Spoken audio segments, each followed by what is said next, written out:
मेरा नाम नीलम मौर्य है। मैं जयंतीलाल हिंदी मनपा माध्यमिक हिंदी शाला घाटकोपर वेस्ट से हूँ। आज मैं आपको हिंदी 9 की कुमार भारती पढ़ाऊंगी। सबसे पहले मैं कुछ आपसे जनरल सवाल पूछूंगी, तो आप मुझे बताएंगे। आप चैट बॉक्स में लिख के देंगे तो भी चलेगा मुझे, ठीक है।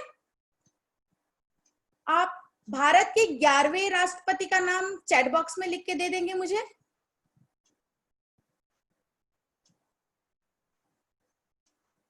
हमारा जब पाठ खत्म हो जाएगा तो मैं आपको एक गेम दूंगी, ठीक है। सभी लोग गेम सॉल्व करके मुझे चैट पे अगले लेक्चर में दे दीजिएगा। मैं अपना स्क्रीन शेयर करती हूँ। आज मैं आपको एक ऐसा लेसन पढ़ाऊंगी।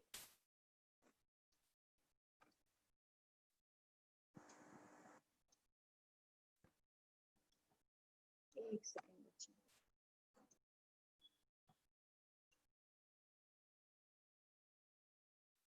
इतना सभी लोग एपीजे अब्दुल कलाम के बारे में अच्छी तरह जानते होंगे, है ना बेटा। आवाज आ रही है बच्चों मेरी? आ रही है आवाज मैडम, आ रही है मैडम आवाज। हाँ, एपीजे अब्दुल कलाम के बारे में सभी बच्चे जानते होंगे। भारत के 11वें राष्ट्रपति थे। इनका जन्म 15 अक्टूबर सन 1931 को धनुषकोडी में हुआ था और इनकी मृत्यु 27 जुलाई 2015 शिलांग मेघालय में हुआ था। इनका एक वाक्य था, सपने वही देखते हैं, सपने वो देखे जाते हैं जो नींद में ना हो बल्कि खुली आंखों से हो। हम लोग कभी कभी चेतना युक्त जो होते हैं, हम लोग कहते हैं हम चेतना युक्त हैं, बट चेतना युक्त नहीं रहते। कभी कभी क्लास में टीचर कहती है ना कि आप कहाँ पर हो, शरीर तो यहाँ रहता है लेकिन मन कहीं और घूमता रहता है। तो इन्होंने उसी बात को आज पाठ के माध्यम से आपके सामने किया है। आज हम थोड़ा सा देखेंगे कि इस पाठ को शुरू करने से पहले एक वाक्य दिया गया है, वसुधैव कुटुंबकम। इसका अर्थ होता है पूरा संसार एक परिवार है, ठीक है। पूरे संसार में जितने भी व्यक्ति हैं, जो भी धर्म वाले हैं, वो सब एक परिवार की तरह हैं। हम इस परिवार में रहते हुए जो कलह क्लेश करते हैं, उन कलह क्लेश को नहीं करना है, हमें अपने आप को पहचानना है। आज हम इस लेसन से ये देखेंगे। हमारे लेसन की शुरुआत होती है चेतना से। कोई बता सकता है चेतना माने क्या होता है?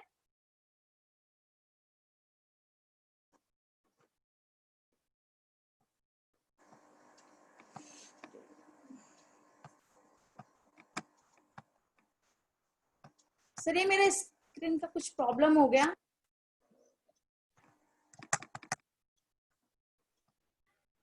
मैडम स्क्रीन दिख रहा था, अभी नहीं दिख रहा है। सबसे पहले बताओ साक्षात्कार क्या होता है। साक्षात्कार का अर्थ होता है बातचीत करना। जब दो या दो से अधिक व्यक्ति सामने बैठ के आपस में बातचीत करते हैं, उसको क्या कहते हैं?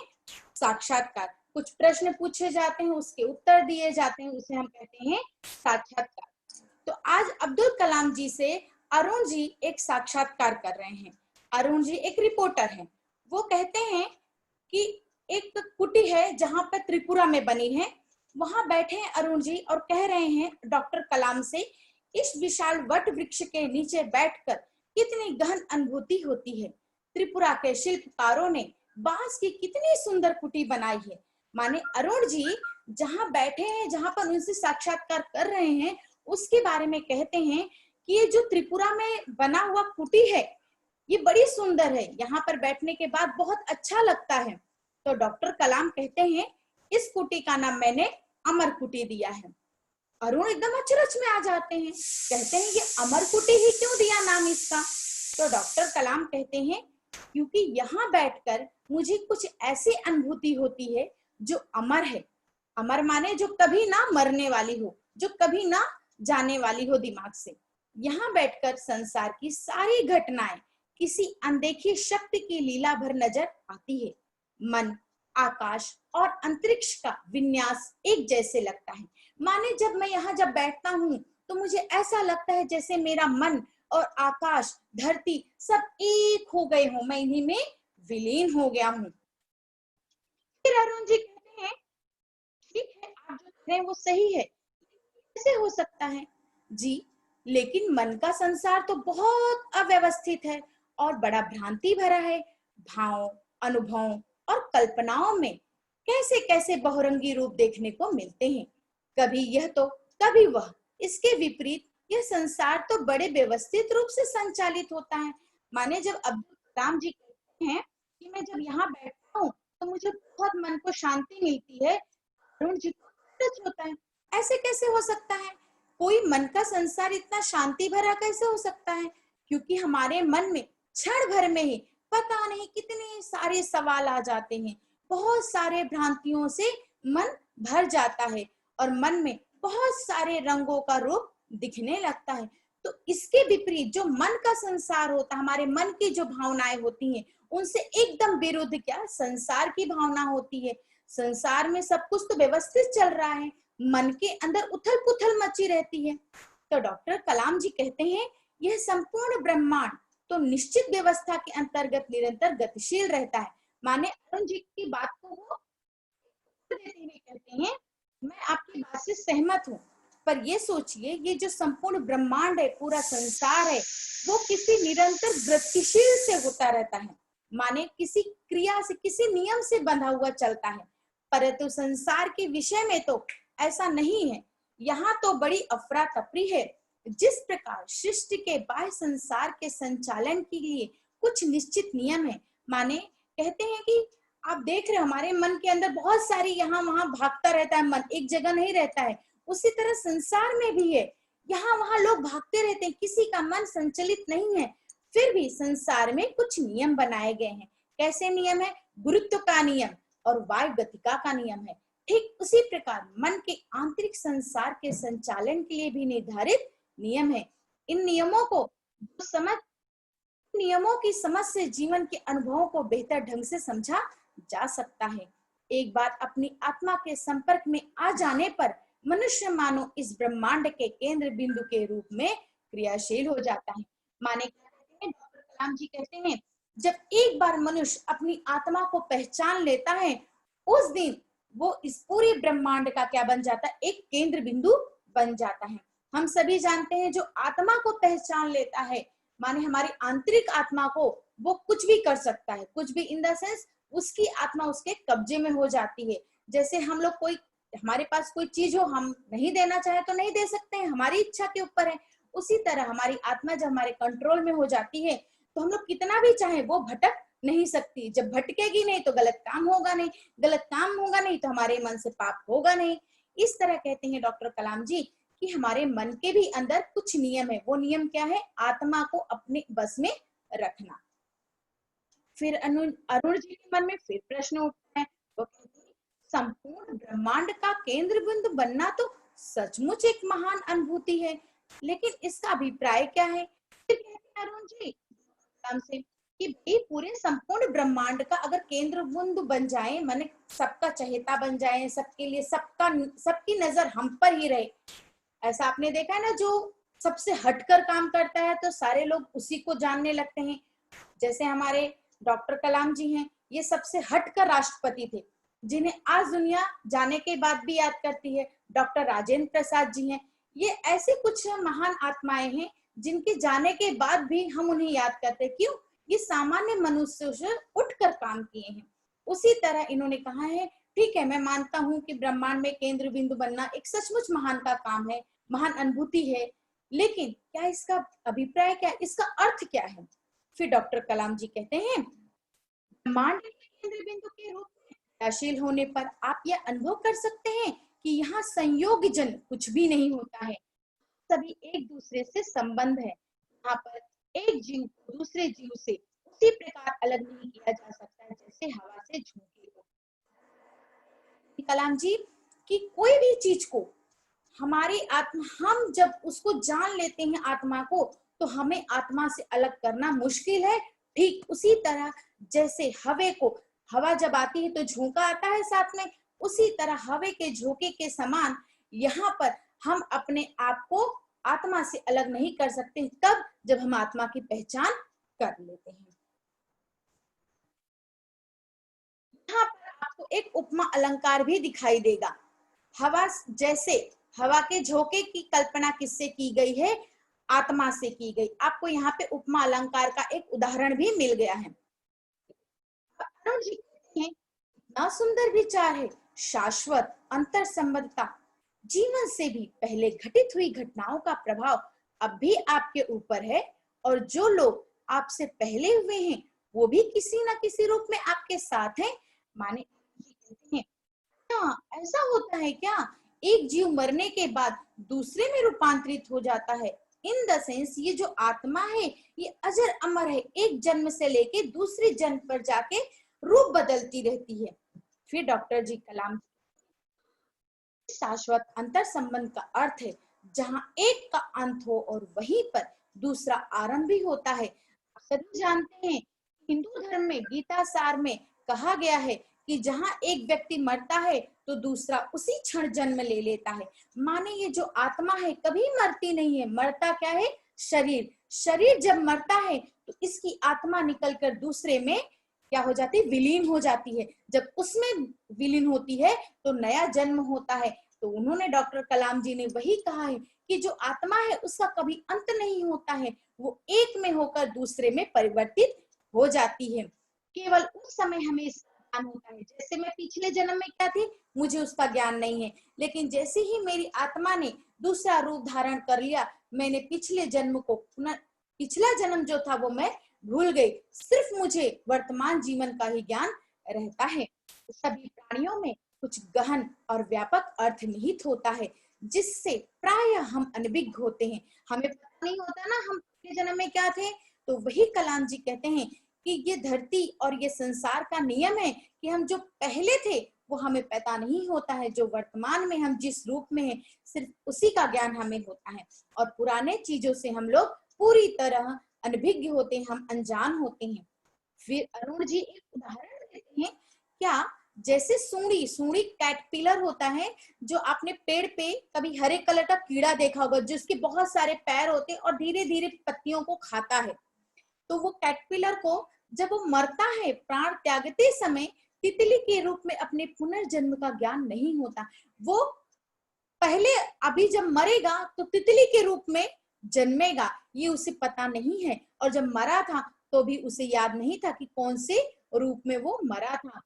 इस तरह उदाहरण देते हुए अरुण जी डॉक्टर कलाम से कहते हैं, कलाम जी फिर कहते हैं, इसका बोध होना कि हम सभी एक भव्य आकृति का हिस्सा हैं बड़ा जरूरी है। यह ब्रह्मांड किसी निश्चित प्रयोजन के बिना तो ना बना है ना ही चल रहा है।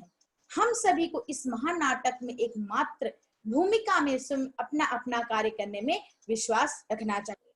डॉक्टर कलाम जी ने एक वास्तविक और सत्य बात कही है कि इस पूरे संसार में हम सब जितने लोग हैं सब एक कठपुतली के समान है। कठपुतली माने एक अभिनय करने आए हैं। जैसे हमें अभिनय के रूप में ईश्वर ने भेजा है, जिस रूप में उसी रूप में हम अपना अपना अभिनय करते हैं। जिस समय हमारा अभिनय खत्म हो जाता है, हमारी मृत्यु हो जाती है और हम क्या करते हैं, दूसरे रूप में वापस से जन्म ले लेते हैं, नया किरदार में आ जाते हैं। जैसे आप फिल्मों में देखते होंगे कि फिल्मों में कैसे जैसे उसका किरदार खत्म हो जाता है तो वो चला जाता है, नया किरदार में वो आ जाता है। उसी तरह हमारे जीवन का भी रूप है। जैसे हमारा जन्म, हमारा रूप खत्म हुआ, हमारा नाटक खत्म हो जाता है तो हमें नया रूप मिल जाता है। यहाँ चारों ओर इतना दुख दर्द और कठिनाइयां हैं, कैसे किसी को यह एहसास हो पाएगा कि वे एक महानाटक के पात्र के रूप में अपनी भूमिका अदा कर रहे हैं? कैसे होगा? फिर डॉक्टर राम जी कहते हैं, यथार्थ के संबंध में निजी स्वीकृति अथवा अस्वीकृति का कोई महत्व नहीं होता है। मानसिकता के चलते किए गए दम्भ प्रदर्शन की तरह निरर्थक है। दुनिया में दुख दर्द और कठिनाइयों के साथ साथ कितना प्रेम सौंदर्य आनंद भी होता है। जब हम अपने चारों ओर व्याप्त सौंदर्य और आनंद की ओर से अपनी आंखें बंद कर लेते हैं तो हम कष्ट भी ही भोगते हैं। मनुष्य जीवन एक साहस भरी अस्मिता है जिसकी अनुभूति पाने के लिए हमें अपने जीवन के प्रति पारदर्शी बनना ही होगा।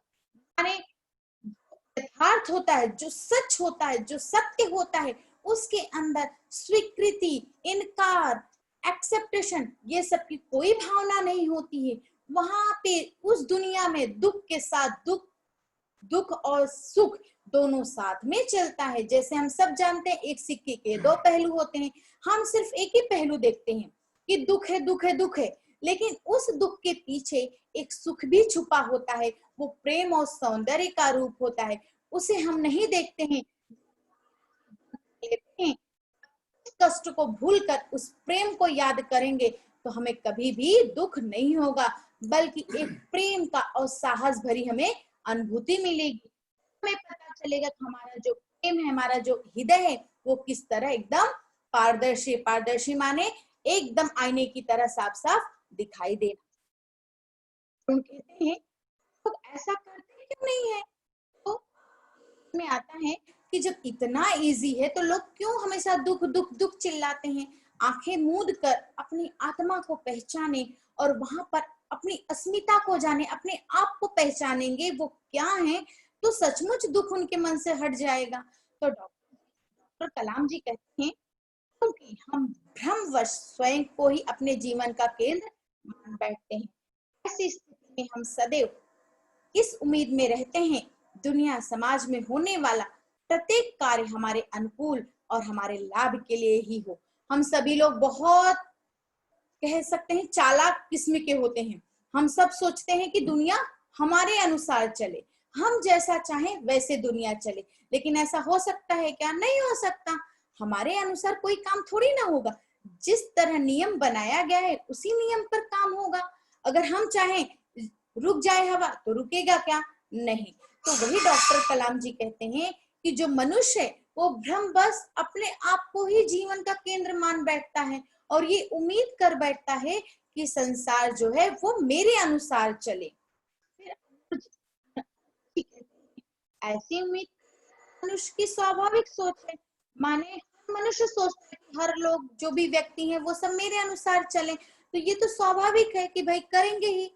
सभी लोग उम्मीद करते हैं कि हर एक व्यक्ति मेरे अनुसार चले। कोई ऐसा है जो अपने प्रतिकूल चलना चाहेगा? नहीं। सभी सोचते हैं ना भाई कि मैं जैसा चाहता हूं वैसे सामने वाला भी सोचे, वैसे सामने वाला भी करे।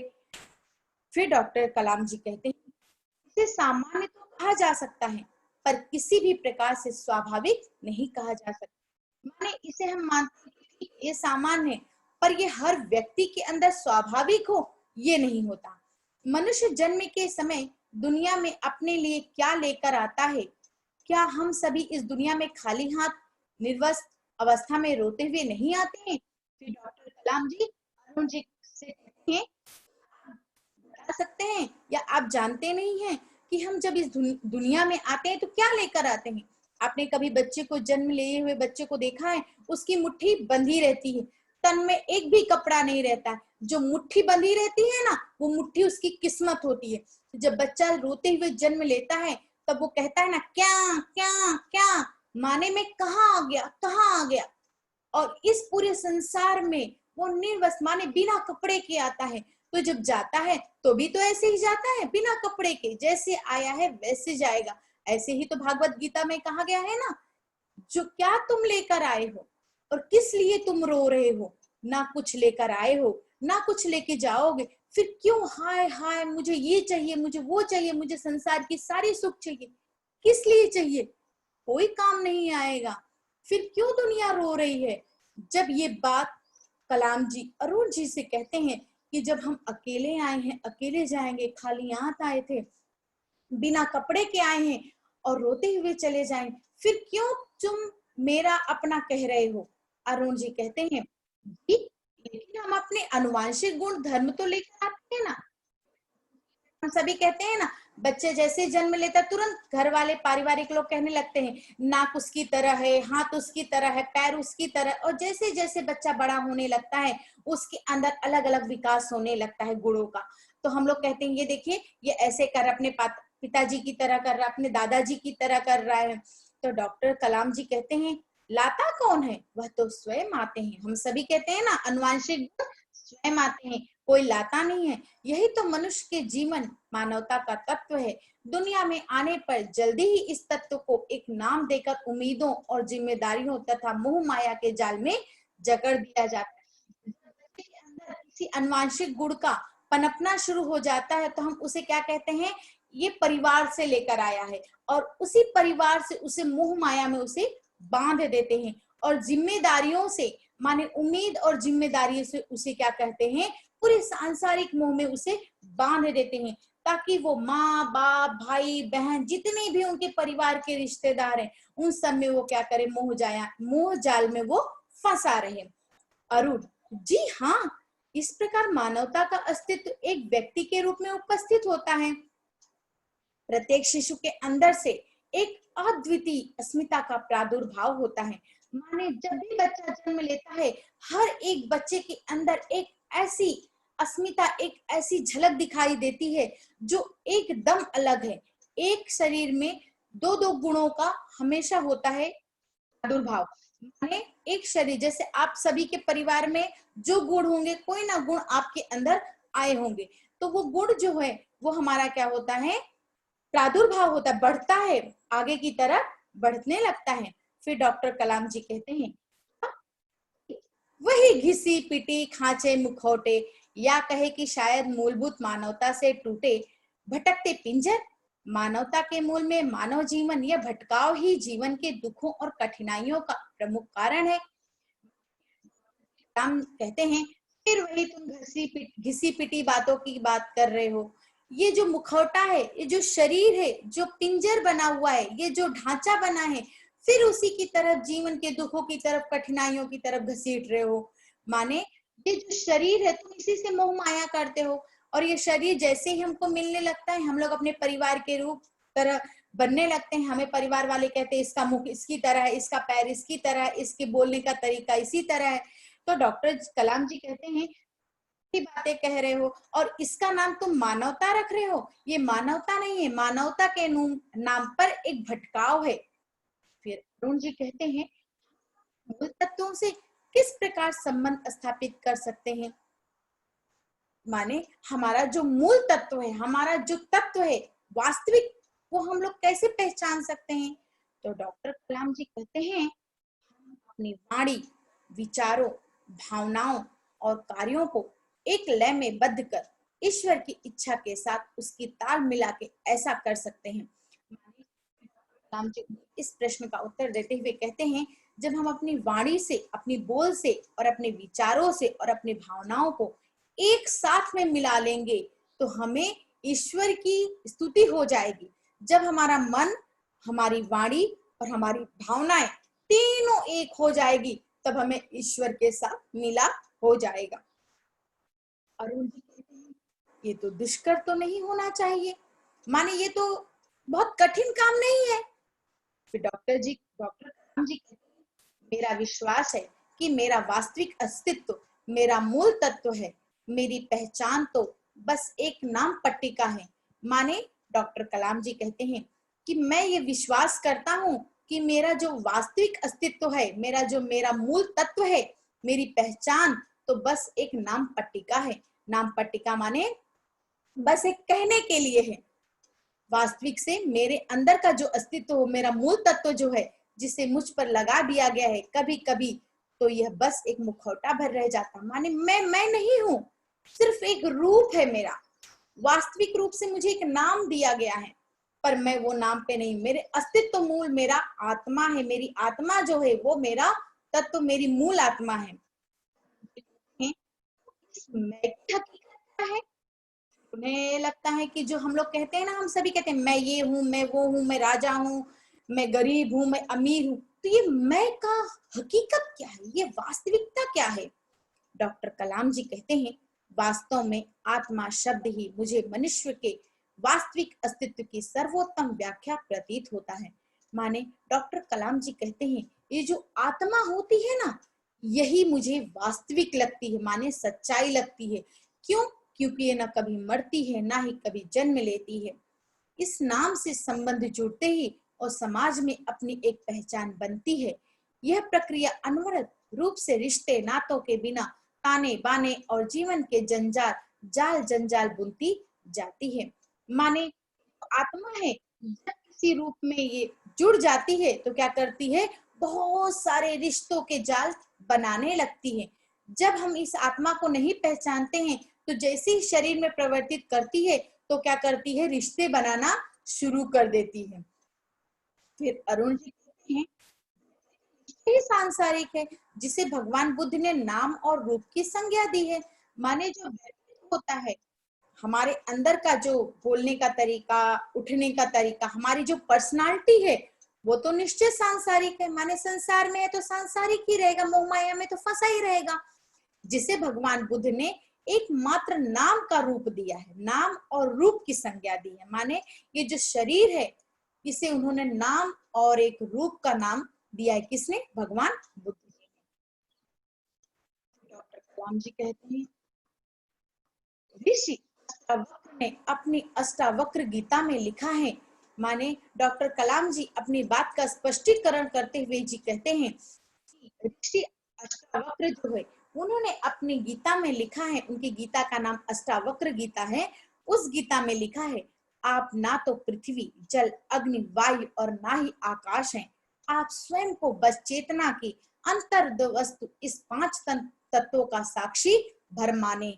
माने तुम इनसे कुछ भी नहीं हो। तुम्हारा ये जो शरीर है मात्र 5 तत्वों से मिलकर बना हुआ है। जिस दिन तुम मर जाते हो, ये शरीर की आत्मा निकल के दूसरे में परिवर्तित हो जाती है, और जो 5 तत्व है, पृथ्वी, जल, अग्नि, वायु, ये सब अपने अपने में मिल जाती हैं। जब ये अपने अपने में मिल जाएंगी तो क्या हो जाएगा, इस शरीर का नाश हो जाता है, और जब ये इकट्ठा हो जाती हैं तो नए शरीर का जन्म होता है। ये जब तो अष्टावक्र ने ये जो 5 तत्व, ये जो शरीर है, इसको मात्र एक 5 तत्व का नाम दिया है, इसे कोई और नाम नहीं दिया है। जिसे हम कहते हैं मेरा शरीर ऐसा है, मैं ऐसा हूँ, मैं बहुत शक्तिशाली हूँ। क्यों घमंड कर रहे हो? ये सिर्फ 5 तत्वों से बना है, इसके अलावा इसका कोई रूप नहीं है। फिर अरुण जी साक्षी मात्र, तो फिर यह चेतना क्या है, उसका वास कहाँ है? माने कहते हैं अगर ये शरीर मात्र 5 तत्वों से बना हुआ साक्षी है, तो ये जो चेतना होती है, हमारी जो ये बोलने की शक्ति, जो हमारी सजगता है, चैतन्यता है, ये सब कहाँ रहती है? तो डॉक्टर कलाम जी कहते हैं चेतना रचना अथवा निर्माण की वस्तु नहीं है। ये जो चेतना होती है, ये रचना नहीं, सृजन नहीं किया जा सकता है, ना ही निर्माण किया जा सकता है। यह तो शाश्वत है। शाश्वत माने जो कभी ना मरे, अमर रहे, जो हमेशा सदा सदा के लिए रहे। यह तो चेतना जो होती है ना, वो सदा सदा अमर रहती है, ये कभी मरती नहीं है, अनंत है, इसका क्रम सतत और अवंचनीय है। यह मन और मस्तिष्क से परे है। माने राम जी कहते हैं आप जिसे पूछ रहे हैं चेतना, ये चेतना कभी ना मरती है, ना जन्म लेती है, ये तो अमर है, हमेशा निरंतर चलती रहती है, जिसनो कभी ना टूटने वाली है, ये हमेशा चलने वाली है। ये हमारे दिमाग से एकदम अलग है, इसे हम पहचान नहीं सकते हैं। अरुण जी कहते हैं संबंध में श्रीमद् भागवत गीता में भी लिखा हुआ है, आत्मा अदृश्य, अचिंत्य और निर्विकार है। यह अनंत है और हम और सब में विद्यमान है। इसे ना शस्त्र वेद सकता है, न अग्नि जला सकती है, न जल गीला कर सकता है, और न वायु सुखा सकती है। यह अजर और अमर है। एकदम सही बात अरुण जी ने कहा है। अगर किसी ने भागवत गीता सुना होगा या देखा होगा, आपने श्री महाभारत अभी देखा होगा, टीवी पे चैनल पे आ रहा था, तो जब कृष्ण भगवान अर्जुन जी को उपदेश दे रहे थे, उस समय उन्होंने बहुत अच्छा उदाहरण दिया था कि ये आत्मा जो होती एक ज्योति के समान दिखाई देती है, लेकिन ये अदृश्य है, कभी नहीं दिखाई देती है, ये निर्विकार है, इसका कोई आकार नहीं है। ठीक जैसे परमात्मा का, हम परमात्मा को देख सकते हैं क्या? नहीं देख सकते, सिर्फ महसूस कर सकते हैं कि परमात्मा नाम की कोई चीज है जो हमारे अंदर आत्मिक है। उसी तरह हमारे शरीर का भी, हमारे शरीर के अंदर जो आत्मा है वो भी क्या है, एक अदृश्य रूप में है, जिसे हम देख नहीं सकते हैं, ये सिर्फ महसूस की जा सकती है। इसे कोई शस्त्र से काटा नहीं जा सकता है, ना ही इसे गीला किया जा सकता है, ना ही इसे जला सकते हैं, ना ही वायु से सुखा सकती है। जब हम मरते हैं तो शरीर मरती है, मैंने कई बार आपसे कहा है शरीर मरती है, आत्मा नहीं मरती है। जब कोई हमारा परिवार का मर जाता है या कोई भी हमारे रिलेटिव्स मर जाते हैं, हम बहुत रोते हैं, अत्यधिक रोते, और सचमुच दुख भी होता है। क्यों दुख होता है? क्योंकि हम संसार की मोह माया से बंधे हुए हैं। जब संसार की मोह माया से बंधे होते हैं तब हमारा कोई जाता है तो हमें बहुत दुख होता है। लेकिन हम इस भागवत गीता की बात को भूल जाते हैं कि ये तो मरा ही नहीं है, ये तो एक शरीर से लेके दूसरे शरीर में परिवर्तित हुआ है। जो मेरा अपना रिश्तेदार है, जो भी माँ बाप भाई बहन जो भी मेरा खत्म हुआ है, ये मरा नहीं है, ये तो एक शरीर से होकर दूसरे शरीर में परिवर्तित हुआ है। तो हम मोह बस उसके लिए रोते हैं। फिर डॉक्टर कलाम जी कहते हैं, हाँ सचमुच पीढ़ी दर पीढ़ी मनुष्य की उत्पत्ति के माध्यम से इस अलौकिक अवांछनीयता की धारणा विश्व के सभी प्रमुख धर्मों में समाविष्ट है। माने हर एक धर्म में ये बात कही गई है। कोई भी धर्म में ले लो, चाहे आप बाइबल ले लो, चाहे आप कुरान ले लो, चाहे आप भागवत गीता ले लो, चाहे जिस धर्म की बात सुन लो, आप सभी धर्म में एक ही बात कही गई है कि आत्मा अजर है, अमर है, ये कभी मरती नहीं है, ये 5 तत्वों से बनी है। इस अलौकिक संसार में, इस लौकिक से लेके अलौकिक के संसार में ये जो हमारी गति है, इसी में हम लोग घूम फिर कर रह जाते हैं और धर्मों के बात को हम लोग भूल जाते हैं। तो डॉक्टर कलाम जी की ये जो बात कही गई वो बहुत ही एकदम मार्मिक ढंग से उन्होंने इस पूरे संसार के लोगों को बताया है कि संसार में रहते हुए जिसे तुम मैं कह रहे हो, वास्तविक में वो तुम्हारा नहीं है। आज आपका है, कल किसी और का होगा, परसों किसी और का है। क्या है? तुम्हारा कुछ भी नहीं है। सिर्फ क्या है? कर्म तुम्हारा है। जैसा कर्म करोगे कर्म तुम्हारा साथ जाएगा। कैसे कर्म जाएगा? जब आप मर जाएंगे तो आपका जो कर्म होगा वही मनुष्य तुम्हें याद करता है, बाकी किसी को कोई याद नहीं करता है। इसलिए हमेशा आप लोग, बहुत सारे लोग सत्संगी भी होंगे, हर सत्संग में कहीं भी आप जाएंगे, प्रवचन सुनने जाओ, सत्संग सुनने जाओ, या भागवत गीता देखो, कुरान पढ़ो, बाइबल पढ़ो, हर एक चीज में एक ही बात कही गई है। क्या? संसार में जो आया है वो जाएगा, और जो ये शरीर जिससे हम मोह माया कर रहे हैं, ये मोह माया में जिसे फंसा के रखें, ये हमारा अपना नहीं है। आज नहीं तो कल वो जाने वाला है। तो हम क्यों इसके लिए रोएं गाएं कि मेरा है मेरा है? इसे रोना नहीं है, बल्कि एक शरीर से दूसरे शरीर में परिवर्तित हुआ है। पूरे लेसन में, पूरे पाठ में जो कलाम जी और अरुण जी का साक्षात्कार है, इसके अंदर कलाम जी ने संसार की मोह माया को, संसार की चेतना को इतने सुंदर ढंग से बच्चों के सामने प्रस्तुत किया है कि बच्चे जो ये जानते हैं, जानते ही नहीं कि संसार में हमारा जो शरीर है, वास्तविक आत्मा जो है, अपने आप की पहचान क्या है? वो कर्म है। अगर जिस दिन अपने कर्म को आप पहचान लेंगे, अपनी आत्मा को पहचान लोगे, उस दिन कुछ भी नामुमकिन नहीं होगा। आप अपने अनुसार काम कर सकते हैं। कुछ बच्चे सोचते हैं मैं बहुत कमजोर हूँ, मैं कुछ नहीं कर सकता हूँ, मैं तो बहुत, मुझे कुछ नहीं आता, मेरा बुद्धि एकदम कम है। बिल्कुल गलत सोचते हैं आप। आपकी बुद्धि इतना किसी के पास नहीं है। जो मनुष्य होता है वही तो बुद्धिजीवी होता है, सिर्फ उसे घिसने की जरूरत होती है। जिस दिन आप अपनी एबिलिटी को, अपने अंदर की क्वालिटी को पहचान लोगे, उस दिन आप अपने आप को कम करना छोड़ दोगे। आपके ही बीच में से, आपका ही भाई बहन, आपके ही दोस्तों में से कोई अव्वल आता है, आप पीछे क्यों हो जाते हो? क्योंकि आप अपनी वास्तविक एबिलिटी को नहीं पहचान पाते हो। जिस दिन आप अपने अंदर की वास्तविक एबिलिटी को पहचान जाओगे कि मैं क्या हूं, मेरे अंदर क्या गुण है, उस दिन आप भी आगे आ सकते हो। ठीक है? इसलिए डॉक्टर कलाम जी अपने हर एक पुस्तक में उन्होंने उनकी उड़ान, अगर आपने देखी होगी, आप उड़ान देखिए उनकी, बहुत अच्छी। उन्होंने उड़ान पे एक फिल्म बनाया गया है, आप उड़ान फिल्म देखिए, आपको समझ में आएगा कि हर एक बच्चा कम नहीं होता है। पहचानना है तो सिर्फ अपने आप के अंदर की क्वालिटी को पहचानिए, जिसे आप भूल चुके हो। जिस दिन आप अपनी क्वालिटी को पहचान जाओगे ना, उस दिन आप कभी नहीं बोलोगे मैं कम हूं। ठीक है बच्चा, लेसन खत्म हुआ। अब हम इसके अंदर क्वेश्चन आंसर देखेंगे।